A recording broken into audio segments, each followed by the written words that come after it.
안녕하세요. 마틴 실레스케의 순례대영성 4강 2부를 시작하도록 하겠습니다. 2부에서는 영혼을 사모하는 마음, 우리 마음 안에는 어떤 영원한 것, 사실 하느님이죠. 그분을 사모하는 마음이 내장되어 있다라는 이야기죠. 이 실레스케는 이런 얘기를 들은 적이 있어요. 어떤 사람이 슐레스케에게 그렇게 말하죠. 당신은 나무에 울림을 넣었군요. 이 악기들을 뜻하는 거죠. 정말 그 바이올린은 아주 아름다운 소리로 울리죠. 그런데 이것은 누가 임의로 이 울림을 이 나무 속에 넣거나 뺄 수 있는 그런 게 아니라는 거예요.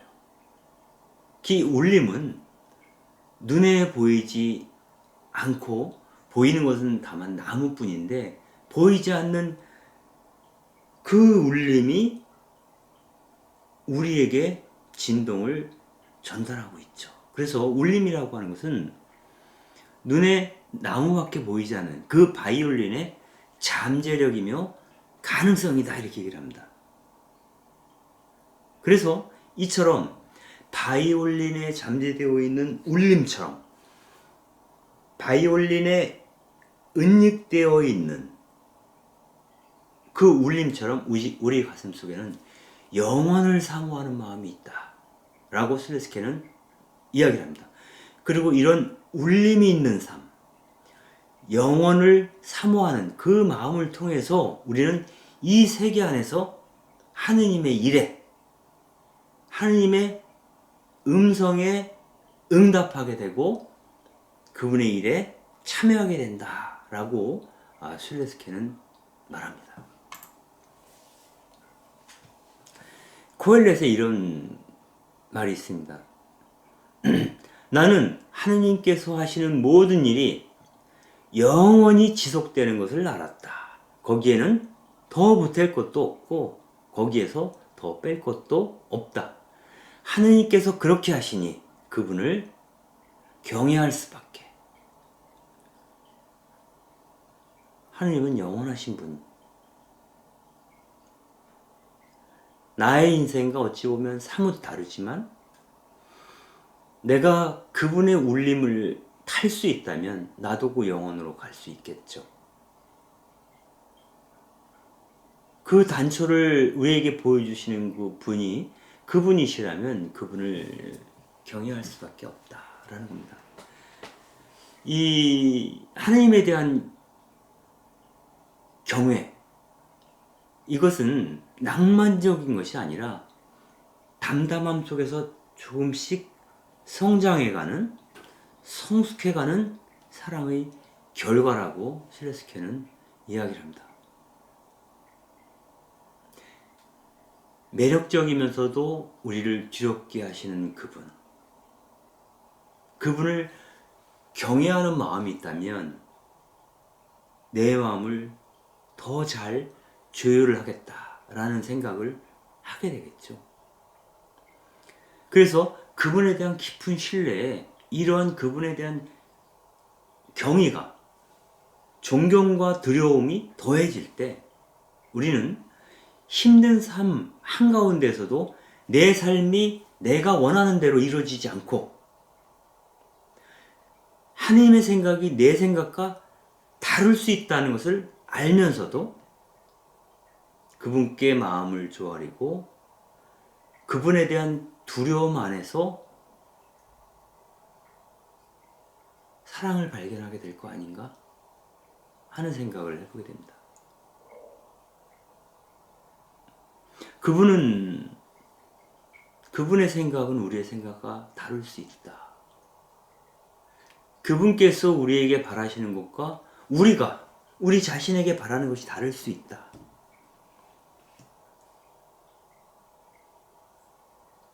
그럴 때 그분의 뜻, 내 생각을 접고 그분의 뜻을 받아들이도록 촉발시키는 것은, 촉구하는 것은 그분에 대한 경외심이죠. 그분께 내 존경과 사랑을 드릴 수 있다면 드리려고 하는 사람이라면 나에 앞서 그분이 먼저 내 앞길을 걸어가시도록, 그리고 내 삶이 그분이 가신 그 길을 따라 걷도록 그렇게 할 것 같아요. 그게 하느님을 경외하는 삶, 하느님을 사랑과 존경 안에서 따르는 삶이라고 볼 수 있겠죠. 그렇게 살기 위해서는 사실은 하느님이 기뻐하시는 일을 나도 기뻐할 수 있다면 더 바랄 나이가 없게 됩니다. 그리고 우리는 우리를 살게 하는 그 힘의 원천을 알 수 있다면 그 힘의 원천 안에서 일상을 사랑하는 그 과정에서 기쁨도 함께하리라고 믿게 될 것 같아요. 어떤 사람들은 그 힘의 원천을 노래나 찬양이나 음악이라고 생각하기도 합니다. 즉, 내가 좋아하는 그 바이올린을 연주하면서 아니면 그 바이올린을 깎으면서 하느님을 따라갈 수도 있어요. 나의 기쁨이 그분의 기쁨이기도 하고 내가 기뻐할 때 그분도 나와 더불어 기뻐할 거라고 믿겠죠. 여기서 음악이라고 하는 것은 셰르스케는 그렇게 얘기합니다. 울림으로 빚어지는 기도다. 연주하거나 노래하는 것은 내 마음에서 일어나는 하느님께 대한 나의 사랑의 유희다.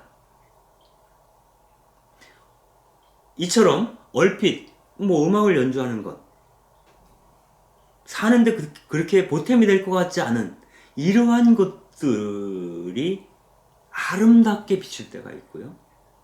그러한 세상이 말할 때 무익하다, 도움이 되지 않아 라고 얘기하는 그 아름다움이 우리의 마음을 빚어내고 우리의 마음을 어루만지고 있다라고 슐레스케는 얘기합니다.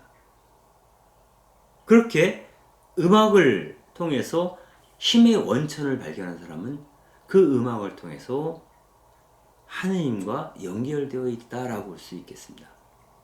이럴 때 그 음악에 몰두하는, 음악에 대한 열정적인 사랑 안에 깊이 잠긴 이 사람만한 사랑이 더 있을까? 라고 슐레스케는 묻는 거죠. 이때 우리는 하느님께서는 모든 것을 제때 아름답게 만드셨다라고 얘기하는 코엘렛의 이야기를 떠올리게 됩니다. 내가 지금 무슨 일을 하고 있건 그 안에서 내가 깊은 기쁨을 느끼고 있고 그의 일이 하느님이 바라시던 바로 그것이다라고 느낀다면 아름다운 것이죠. 그러한 요소들을 하느님께서는 곳곳에 심어 놓으셨다 라고 믿는 게 신앙이라는 겁니다. 어떤 사람은 같은 믿음을 공유하는 친구들과 함께하는 공동체에서 어떤 힘을 얻습니다. 내 마음을 서로 주고받을 수 있는 그런 깊은 대화와 친교 안에서 힘을 얻어서 살아가는 사람들도 있죠. 어떤 사람들은 자연의 품 안에 안겨 살아가는 데서 힘을 얻습니다. 어떤 사람은 춤이나 그림과 같은 그런 예술적 표현에서 힘을 얻기도 해요. 또 어떤 사람은 팔을 걷어붙이고 기꺼이 나설 수 있는 그런 활동을 통해서, 일을 통해서 어떤 힘을 얻습니다. 즉, 그가 하는 일 자체가 나에게 힘을 주는 원천이기도 한다는 겁니다. 이 세상을 변화시키고 다른 사람들을 돕는 데서 힘을 얻는 사람들도 있어요. 왜? 나로 하여금 그들과 함께 대화를 나누고 자연 속에 파묻혀 지내고 춤과 노래로 내 마음을 표현하고 이 세상을 변화시키며 누군가를 돕게끔 하는 그 원천적인 힘의 배후에 바로 하느님, 그분이 계시다고 믿기 때문입니다. 그런 의미에서 이 모든 것은 사랑 그 자체이신 하나님의 사랑을 드러내는 수단이 되는 거죠. 우리의 노래가, 우리의 춤이, 우리의 대화가, 우리의 그림이, 우리의 활동이 그분의 사랑을 보여주는 수단이고, 그분이 사랑임을 확증해주는 어떤 원천이라고 하는 것을 알게 되는 것, 그런 것은 그것이 우리를 계속 살게 하는 거죠. 무엇 안에서? 기쁨 안에서. 그리고 내가 기뻐할 때 내 안에 머무시는 그분도 나와 더불어 기뻐한다라고 믿는 게 신앙이라는 얘기를 슐레스케는 하고 싶은 것 같습니다. 그래서 그리스도께서는 우리에게 어떤 질문을 던지고 계신 게 아닌가 생각해 볼 수 있습니다. 그분은 이렇게 말하는 것이죠. 너는 무엇을 열망하고 있느냐? 너를 정말 기쁘게 하는 것이 과연 뭐냐? 너는 어떤 일을 하고 있지? 너는 나에 대한 너의 사랑을 어떻게 보여주고 싶어? 네가 나를 사랑한다면 너의 사랑을 나에게 어떤 방식으로 보여주고 싶냐? 물어보는 거죠. 그 대답을 우리가 찾을 수 있다면 정말 복된 사람이 되는 거죠. 마르틴 부버는 바알셈의 전설이라는 책에서 이렇게 얘기합니다. 모든 열망은 삶에 의미를 부여한다. 열망이 없이는 천국도 의미가 없고 삶에도 본질적인 측면이 빠져있게 된다. 어떤 사람이 모든 가르침과 모든 계명을 다 실천했지만 열망도 기쁨도 없이 살았다고 한다면, 즉 교회가 정한 규칙을 잘 지키고 선을 행하면서 그 계명을 다 실천했지만 그 과정에서 내게 기쁨이 차오르지 않아요. 그것은 궁극적인 열망 안에 자기가 들어가지 못했다는 뜻이죠. 네가 그 좋은 일을 기쁨 없이 행했다면, 열망이 아니라, 너희 간절한 열망이 아니라 의무감 때문에 그 일을 행했다면, 이 사람이 죽어서 천국에 간다 할지라도 그가 이 세상에 살면서 기쁨을 느끼지 못했기 때문에 천국에서도 그 기쁨을 맛볼 수 없을 것이다. 이렇게 얘기를 합니다. 그래서 도로시데이는 모든 그리스도인들은 기쁨의 의무가 있다라는 말로까지 이것을 표현하죠. 남들이 이 일에 대해서 어떻게 평가하는지는 그렇게 중요하지 않습니다. 왜 저런 일을 하고 있지? 저게 가능해? 뭐 이런 얘기들. 가난한 자들을 돌보면서 남들이 하기 싫은 일을 기꺼이 나서서 그 일을 하면서 기쁨을 누리는 사람이 있어요. 이러한 사람들은 자신의 그 선을 통하여 천국에서 누릴 만한 기쁨을 미리 선취하고 있는 거죠. 내가 여기서 하느님을 살았으니 죽어서도 하느님을 살 것이다. 내가 여기 살아서 기쁨을 누렸으니 그 나라에서도 그 기쁨을 맛볼 것이다. 라고 말하는 것처럼 들립니다. 코엘렛은 그런 얘기도 하고 있죠. 인간에게는 살아있는 동안 즐기며 행복을 마련하는 것밖에 좋은 일이 없다. 모든 인간이 자기의 온갖 노고로 먹고 마시며 행복을 누리는 것, 그건 하느님의 선물이다. 우리가 이 세상을 살면서 기쁨 안에 머무는 것들은 굉장히 귀한 가치라는 거예요. 하느님께서 인간을 창조하실 때 또 이 우주를 창조하시면서도 그렇게 말씀하시죠. 보시니 좋았다. 너무 좋다라고 고백을 하셨어요. 그렇다면 우리도 우리의 삶을 통해서 좋다라고 그 기쁨을 표현할 수 있어야 돼요. 내가 그렇게 살도록 하는 것이야말로 바로 하느님이 우리에게 거저 주시는 선물이라고 여기는 거죠. 그러나 진정한 생명을 얻으려면 세상사를 모두 무시하고 기도해야 한다고 그렇게만 가르치는 자가 있다면 그들은 거짓 교사이거나 사이비 선교사 일 가능성이 높다고 힐스케는 얘기하죠. 코엘렛에서는 먹고 마시는 것에 대해서 문제 삼은 적이 없습니다. 여러분들 그 성인전에 보면 어떤 성인들은 자기의 거룩함을 위하여 밥 먹으러 가면서도 나를 고통받게 해주소서, 나를 고통 가운데 있게 해달라고 기도하면서 눈물을 흘리면서 밥을 먹으러 갔다는 이야기도 있습니다. 그것은 왜곡된 사랑이고 왜곡된 신앙이죠. 하나님은 우리가 기쁘게 살기를 바라신다는 겁니다.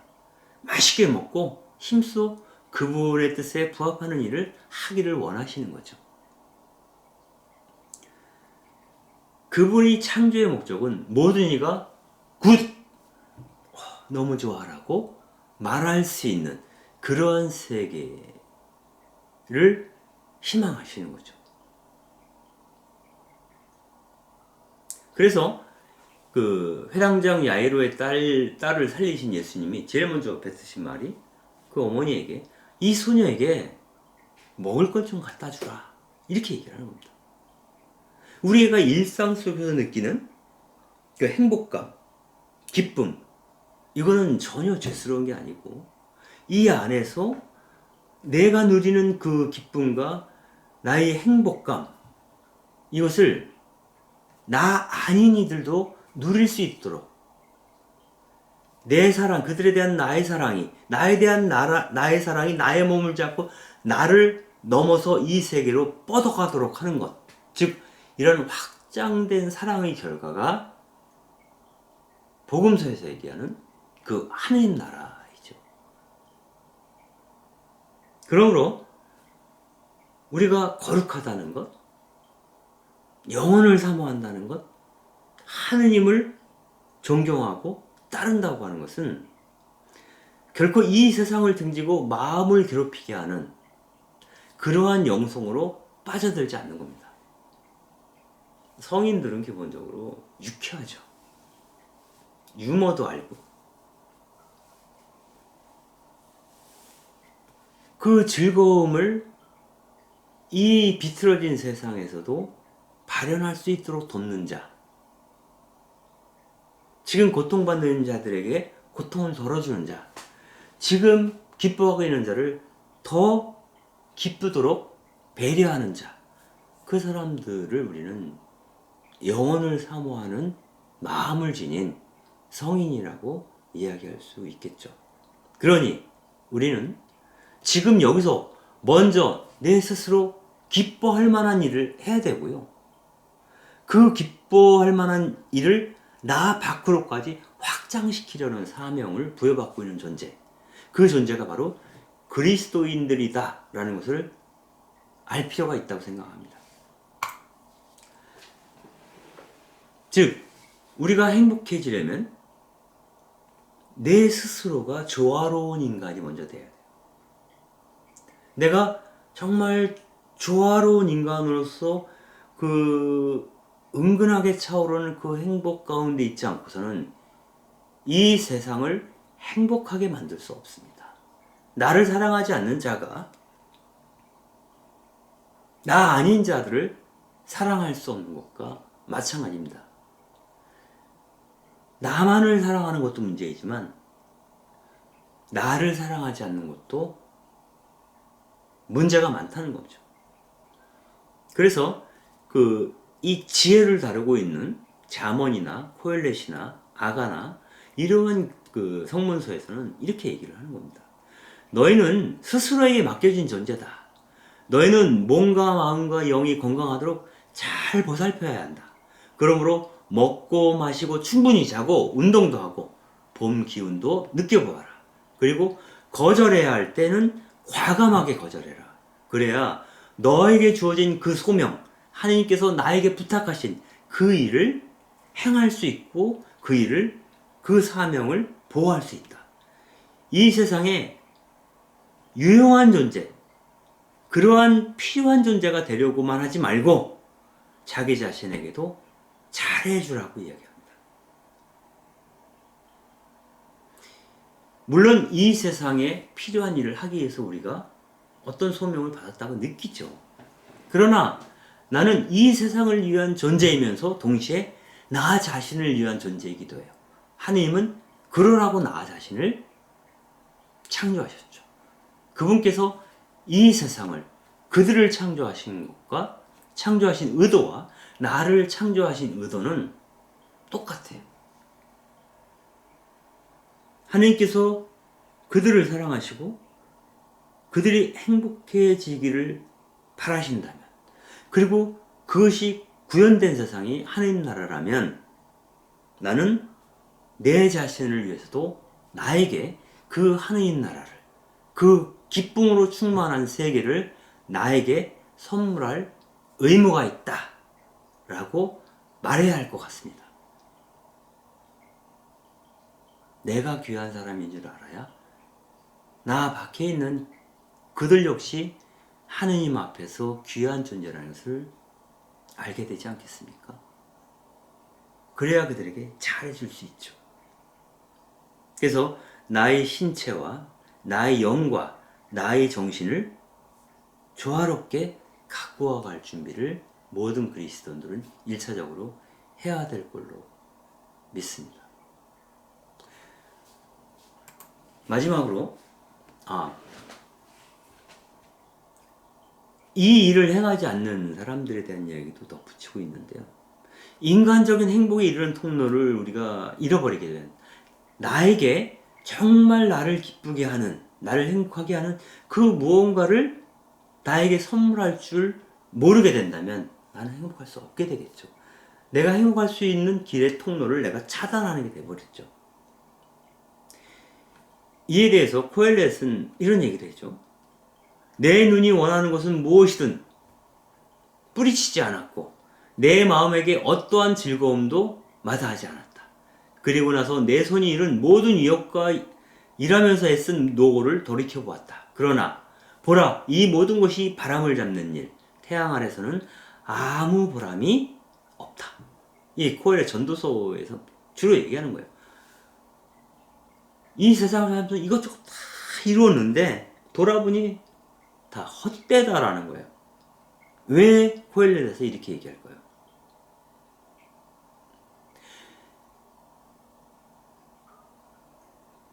그 모든 일이 하느님과 더불어 그분과 동행하면서 이루었다라는 느낌이 오지 않기 때문에 그래요. 나를 정말 사랑한다면, 나를 기쁘게 할 수 있으려면, 나를 행복으로 향하는 통로 안에 서게끔 하려면 그분을 만나야 하고 그분과 동행해야 하고 그분의 뜻에 맞는 일을 해야 하는 것이죠. 그 일을 많이 하건 적게 하건 사소한 일이라 할지라도 그렇게 하지 못하면 내 삶의 의미를 찾을 수 없기 때문에 이렇게 말하게 됩니다.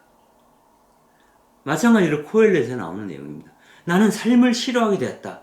태양 아래서 벌어지는 일이 좋지 않기 때문이며 이 모든 것이 허무요 바람 잡는 일이기 때문이다. 이렇게 얘기를 하는 거죠. 그래서 결국은 태양 아래에서 쓴 그 모든 노고에 대해서 내 마음이 절망하게 이루었다. 이어서 코엘렛은 이런 말을 덧붙입니다.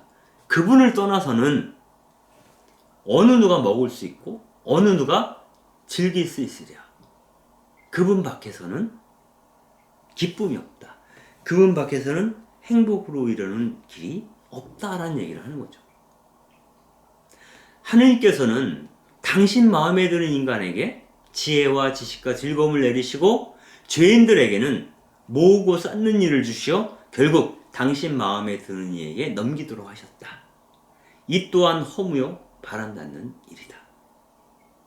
하느님께서 우리에게 주시는 것은 지혜라는 겁니다. 하느님을 알아볼 수 있는 능력. 무엇이 하느님의 일인지 식별할 수 있는 능력이 되겠죠.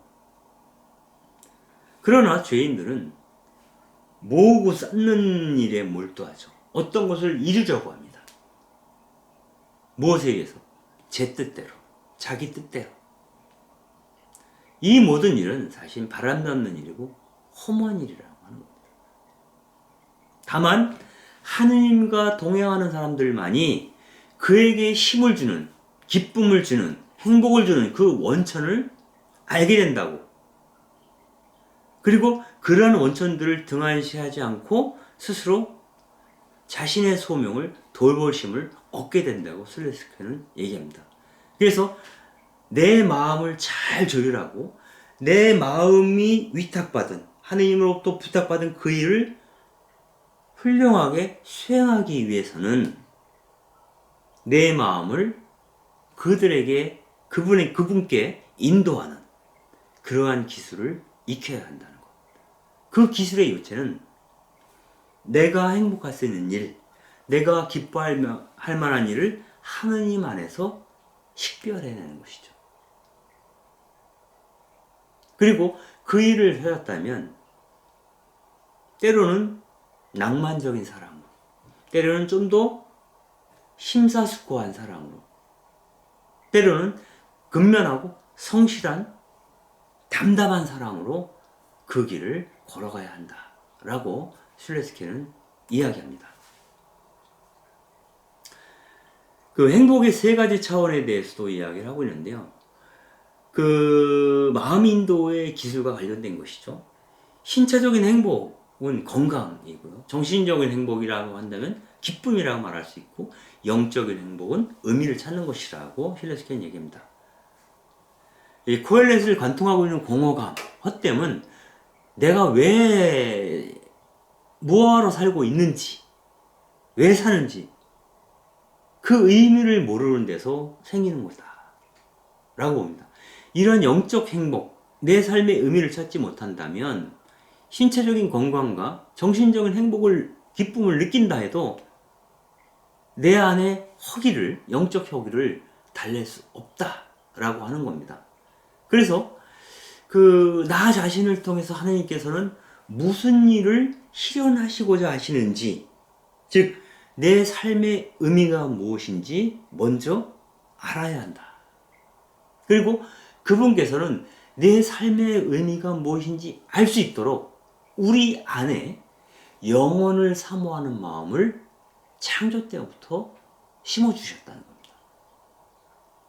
그래서 그 영혼을 사모하는 내 마음이 활성화돼서 솟구쳐 올라올 때 우리는 그분께서 바라시는 기쁨이란 이런 거구나. 그리고 그 일을 잘 수행하려면 내 건강도 돌봐야 하지. 이런 여러 가지 생각들을 해볼 수 있는 거죠.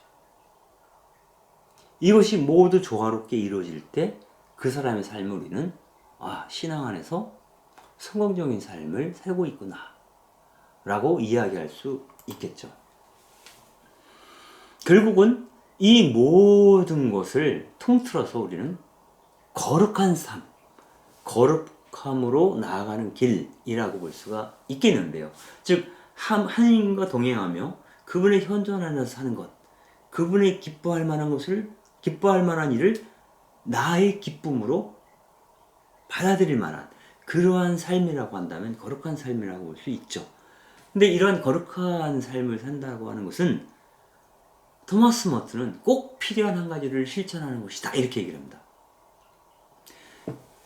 베타니아의 마르타에게 예수님이 이런 말을 하신 적이 있죠. 마르타야, 너는 너무 많은 일을 염려하고 걱정하는구나. 그러나 필요한 건 단 한 가지뿐이다 이렇게 얘기를 합니다.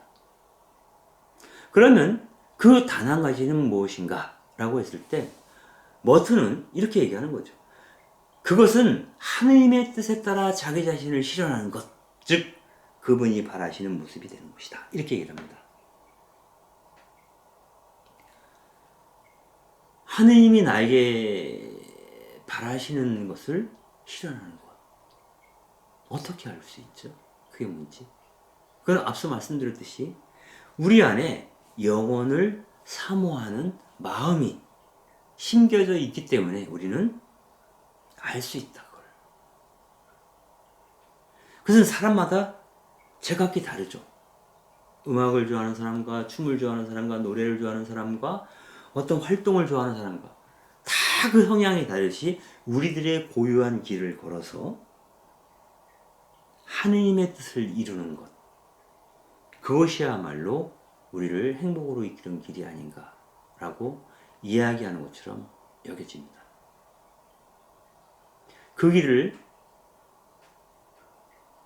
찬찬히 한번 찾아보시는 것도 좋은 일인 것 같아요. 여기까지 이야기하고 오늘 이야기는 마무리하도록 하겠습니다. 다음 시간에 여러분들과 다시 한번 만나서 좀 더 발전된 이야기를 나눌 수 있으면 좋겠습니다. 감사합니다.